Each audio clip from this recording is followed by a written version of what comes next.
Bueno, empezamos la sesión de presentaciones de los pósters. Cuento rápidamente cómo va esta sesión. Cada autor, autora, presentador, presentadora va a subir al atril y tiene a su disposición 2 minutos y medio para presentar su propio póster. Aquí a través de este QR se puede votar, es un formulario de Google. Se quedará abierta la votación hasta mañana a mediodía. Empieza ahora mismo y se quedará abierta hasta mañana a mediodía. Y los ganadores los vamos a conocer antes de la clausura, mañana.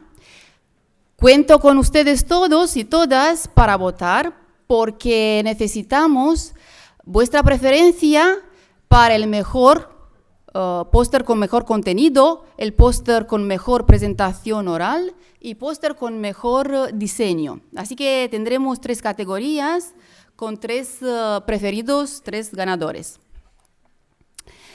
Bueno, empezamos con el primer póster, Mirea, Observatorio de Iniciativas Innovadoras en Ciencia Abierta, 2 minutos y medio. Yo voy a controlar el tiempo, siempre soy la mala. Y también me ayuda esta campana. Uy, ¿ya? Espera. Pues no, ya empezamos ahora, no te quito tiempo. Vale. La transición hacia la ciencia abierta requiere no solo de políticas institucionales, sino también de la identificación, análisis y difusión de experiencias prácticas que sirvan como referencia y guía.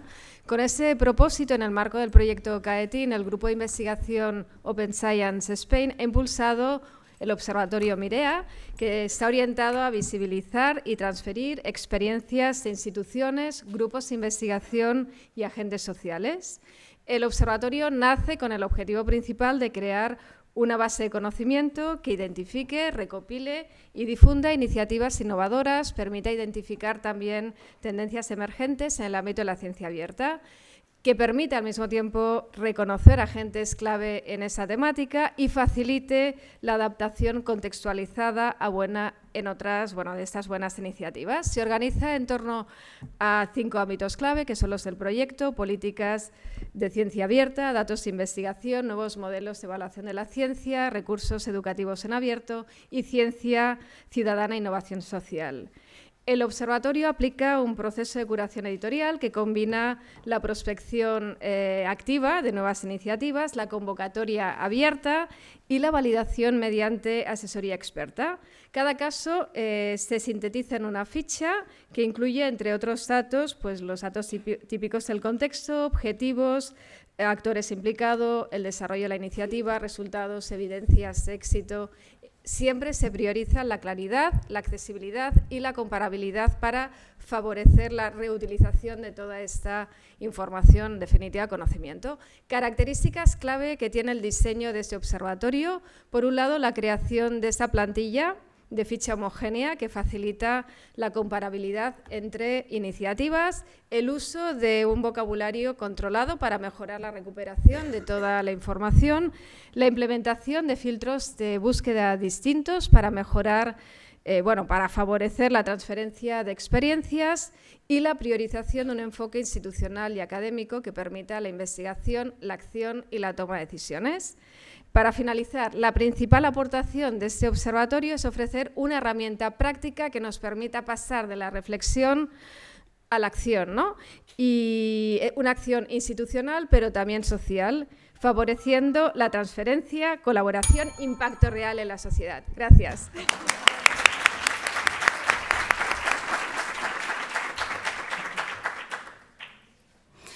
Pasamos al póster número 2, Emprendimiento científico en las universidades españolas, visibilidad digital y estrategias de transferencia. Empiezo. Bueno, pues este tema es transversal y nos interesa especialmente porque pensamos que tenemos mucho que decir a la sociedad y al tejido productivo, ¿no? Entonces, un montón de gente de diferentes universidades, y como somos universitarios, pues lo hacemos así, con metodologías de investigación, hemos analizado varias universidades, sobre todo para ver cuánto de accesibles son todos esos servicios de emprendimiento universitario que hay por las universidades, ¿vale? Lo que pasa y lo que nos hemos dado cuenta es que lo que está dirigido a que emprendan los alumnos está súper fácil, pero lo que tenemos que hacer los científicos, contras, nos lo ponen bien difícil, o sea, es una parte ahí pequeñita que ni se ve. Entonces, las recomendaciones que hemos sacado, pues por supuesto es que esté mucho más claro, visible, etcétera, pero yo reivindico, aunque nadie me hace caso, yo quiero decir, todos nosotros, el grupo, reivindicamos que nuestra transferencia de los científicos y los investigadores tienen mucho más alto nivel. A lo mejor mucho impacto social tienen los jóvenes, sí, porque tienen ideas nuevas y conectan con su generación y tal, pero nosotros sacamos dinero, mucho dinero, o tenemos capacidad al menos, porque mucho dinero al final luego tampoco es que consigamos tanto. Pero cuando lo conseguimos es un emprendimiento de valor, de muchísimo valor, y nuestras universidades no nos hacen suficiente caso. Bueno, esto es el lloriqueo de siempre.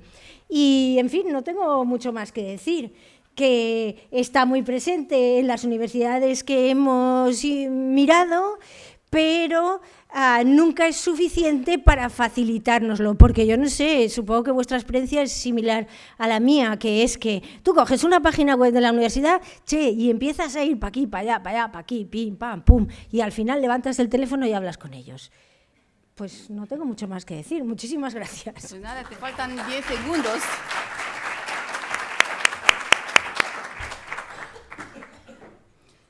El póster número 3, repositorios institucionales, universitarios, visibilidad, posicionamiento y herramienta de evaluación. Bueno, nuestra idea o lo que le venimos a socializar hoy es la idea o la necesidad de darle una mejor importancia a los repositorios institucionales. El día de ayer nos decían pues que este evento consistía en divulgación, pero la divulgación necesita de equipos integrales. Yo como ingeniero de sistemas me he involucrado mucho en esta parte de la difusión científica, tanto a nivel de revistas y otros medios. Entonces, ¿de dónde surge la idea? Precisamente a nivel de Latinoamérica existen muchos repositorios institucionales, sin embargo, no están bien utilizados. Existen guías, metodologías de evaluación como DINI, como Recolecta, sin embargo, se dejan a la subjetividad. Es decir, le damos al bibliotecólogo o a quien crea el repositorio y maneja el repositorio y él hace una evaluación manual. ¿Qué pretendemos con la herramienta que se propone? Pues precisamente bajo ese panorama de ciencia abierta, involucrar herramientas que existen de ciencia abierta, el OpenAI, etcétera, etcétera. En este momento estamos haciendo una segunda versión para integrar con OpenAlex, entre otros repositorios, para validar precisamente que se están cumpliendo unas ciertas características, interoperabilidad, conexión con la ciencia, conexión con redes sociales, definición de políticas de acceso abierto dentro del repositorio, entre otros. Básicamente, la herramienta lo que busca es automatizar este proceso. Se hizo una primera prueba o un pilotaje con mi institución al desarrollar la evaluación precisamente de los criterios de Recolecta versus cómo lo haría la herramienta. En Recolecta, de la manera manual como lo hizo el bibliotecólogo, daba que nuestro repositorio tenía un cumplimiento del 75%. Al aplicar la herramienta que elimina subjetividades, solamente estábamos cumpliendo con el 45% de los criterios. Entonces, esta herramienta lo que busca es esa parte. En este momento no tenemos el QR, por lo que estamos en un proceso de actualización.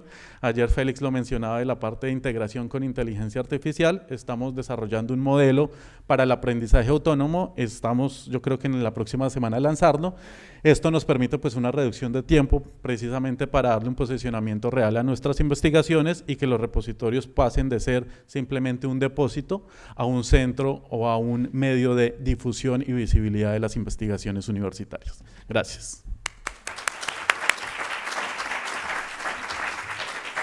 El póster número 4, perfiles de investigadores en ORCID, confiabilidad de los datos sobre resultados de investigación. Hola, buenos días. Bueno, cuando hacemos análisis de la actividad científica de los investigadores necesitamos datos de calidad. Sin embargo, en la literatura científica no suele haber análisis formales de los mismos. Por otra parte, ORCID se ha convertido en un estándar de facto para seguir la actividad científica de dichos investigadores. Y en algún momento se ha mencionado la posibilidad de utilizarlo para la evaluación científica.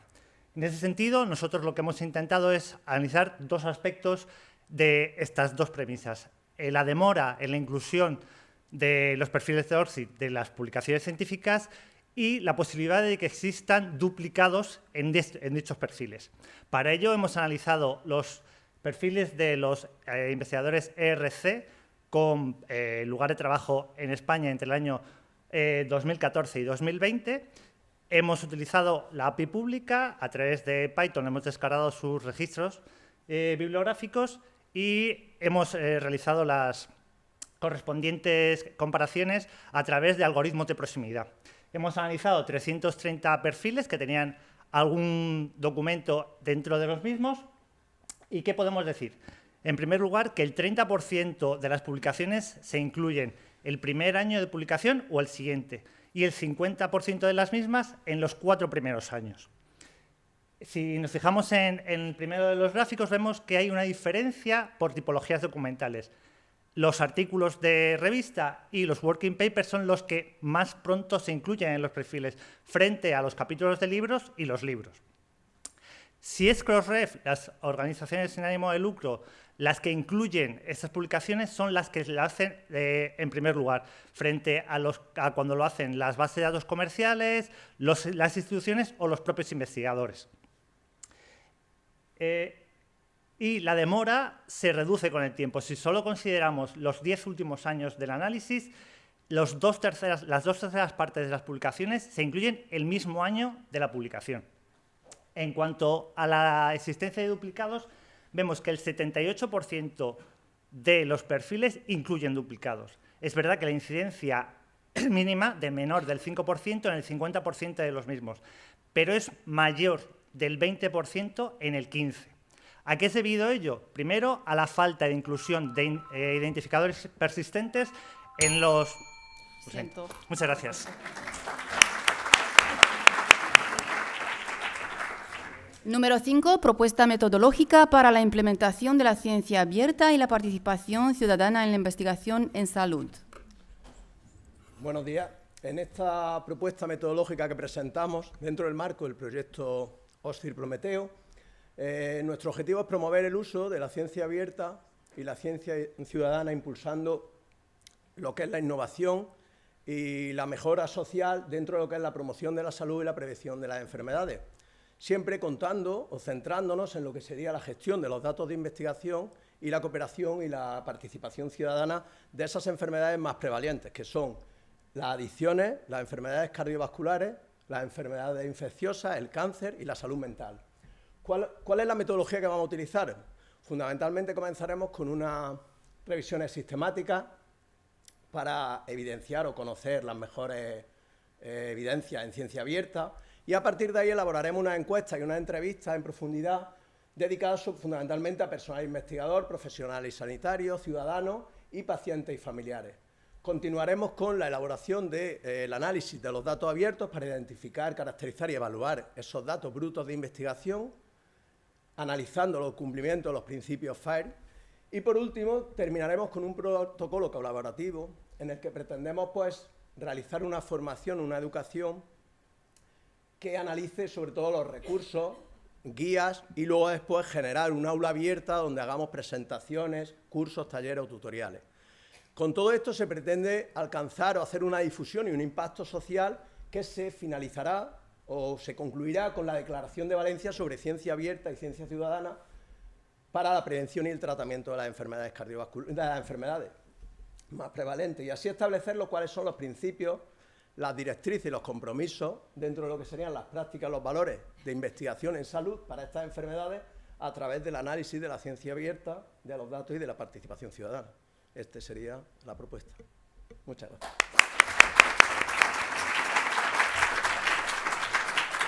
El póster número 6, Ciencia con nombre y apellido, hacia una publicación más igualitaria. Ciencia con nombre y apellido hacia una publicación más igualitaria surge de la necesidad de incorporar la perspectiva de género en todas las fases del proceso investigador. Para ello, hemos diseñado el cuestionario Geyres en el marco del proyecto Equalitum, un estudio internacional multicéntrico liderado por el grupo WISIS de la Universidad de Valencia. El cuestionario se compone por 40 preguntas que evalúan los criterios de igualdad en el proceso investigador, desde la planificación institucional, el equipo investigador, el proceso científico en sí mismo, la selección de la revista científica, que son los datos que aportamos en este póster, y la redacción del artículo. El cuestionario se envió al personal investigador de 5 países. Bueno, ¿y cómo estamos? ¿Cuál es nuestra percepción? Bien, independientemente del país e independientemente de que seamos hombres o mujeres, el personal investigador, sí tenemos en cuenta al seleccionar la revista el hecho de que el proceso de revisión por pares sea doble ciego. Y también tenemos en cuenta la utilización o la recomendación del nombre completo de pila en las autorías de los trabajos. En cambio, todavía nos queda mucho camino por recorrer a la hora de revisar si la revista tiene comités editoriales con paridad de género. Y por otra parte, a la hora de recomendar aportar los datos desagregados por sexo y género. Cuando analizamos la puntuación global de estas preguntas que formaban parte de ese bloque a la hora de seleccionar la revista científica, igualmente vemos que las puntuaciones de los 5 países son bastante bajas, entre el 3,5 y el 5,5 sobre 10. Y además también la percepción sobre inclusión de enfoque de género en la investigación que tienen los investigadores hombres está por encima de la percepción que tenemos las investigadoras mujeres. En cualquier caso, estos son los datos, tenemos que seguir trabajando en la sensibilización para la visibilización de las mujeres y os invito a visitar nuestro póster, a visitar nuestro proyecto Equalitum y a visitar el cuestionario Geyres a través de los QR. Muchas gracias.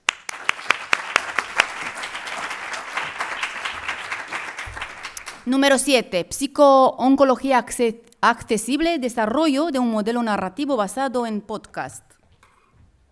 Bueno, muchas gracias y sobre todo al Comité Científico por aceptar esta propuesta. Una propuesta modesta en la que básicamente a partir y nace a través del grupo Neotim, un grupo basado en la psico-oncología, en el cual, en estudios en psico-oncología, en el cual mediante la fusión junto aquí con la Facultad de Información y Medios Audiovisuales hemos lanzado un podcast al que os animamos a todos a entrar, a consultar y sobre todo a escuchar.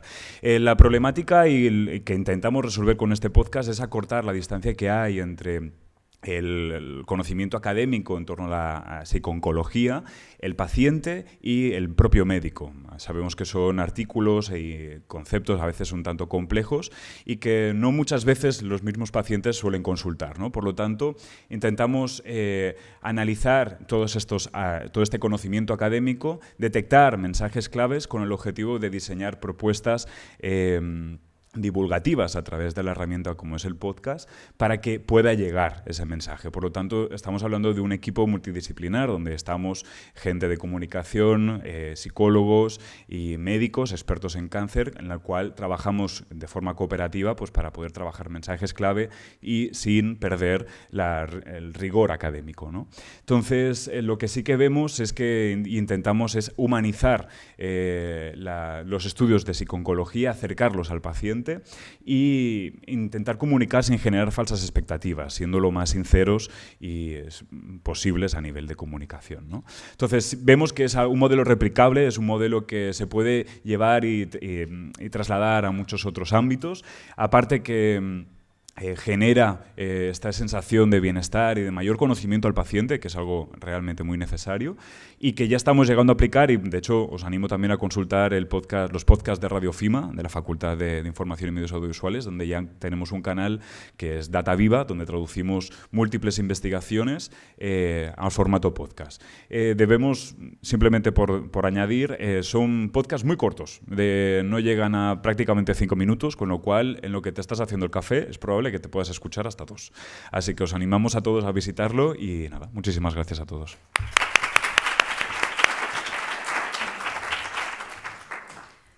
El póster número 8, estrategias de divulgación para un nuevo paradigma sostenible en edificación, la construcción desmontable. Hola otra vez.